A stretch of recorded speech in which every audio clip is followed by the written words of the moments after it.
আমি রাস্তা দিয়ে হাঁটতে হাঁটতে এই যে ধরেন হাঁটতেছি, হাঁটতে হাঁটতে দেখছি যে এই যে এখানে 100 টাকা। তো পাশে এই যে দেখতে পাচ্ছেন শাটার, আর শাটার এটা তো বন্ধ শাটার। আর গাইস এই টাকাটা আমি এখানে রাখি। তো এই টাকাটা দেখানোর কারণ হচ্ছে, তো এরকমই 100 টাকার 2টা নোট আমি মাত্র রিচার্জের জন্য একটা দোকানে গেছিলাম।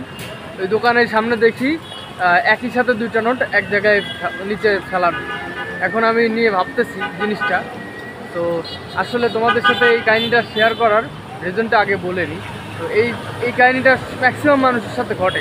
আপনি চলতি পথে কিছু টাকা পেতেই পারেন, কিছু টাকা হোক বেশি টাকা হোক, তো ভুলেও এটাকে নিজের মনে করে কখনোই নেবেন না। কারণ এটাই হতে পারে আপনার জীবনের সবথেকে বড় সর্বনাশ।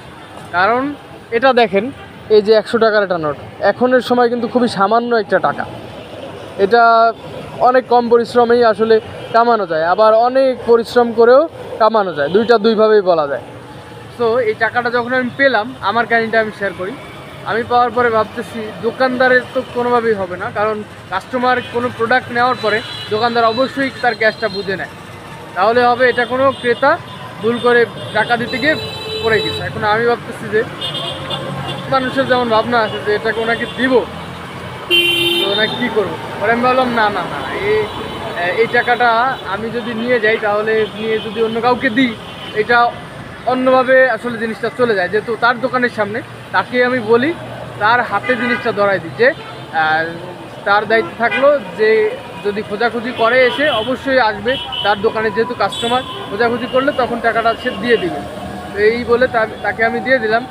কিন্তু এটা যদি আমি নিতাম, তো এখানে যে কয় টাকা পাইছি এর সাথে আমার আরও কিছু পুড়িয়ে একজনকে দান করে দিতে হবে, এটা হচ্ছে নিয়ম।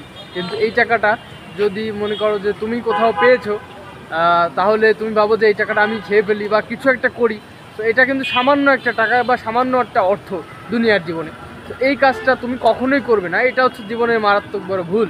কারণ এই টাকার কারণে দেখা যাচ্ছে অনেক গুরুত্বপূর্ণ টাকা কারোর কাছে, আবার কারোর কাছে নাও হতে পারে। তো দেখা যাচ্ছে অনেকের এই 100-200 টাকা দিয়েই তাদের বাজারটা চলে যেত, সেটা তুমি অন্যখানে পেয়ে তাকে না দিয়ে তুমি অন্যখানে বাজে খরচ করলে। তো এর দ্বারা আল্লাহ তাআলা তোমার জীবনে অনেক অশান্তি এবং তোমার ভয়াবহ জীবন এনে দিতে পারে, তোমার উপর গজব নাজিল হতে পারে। তো এটাই করবা।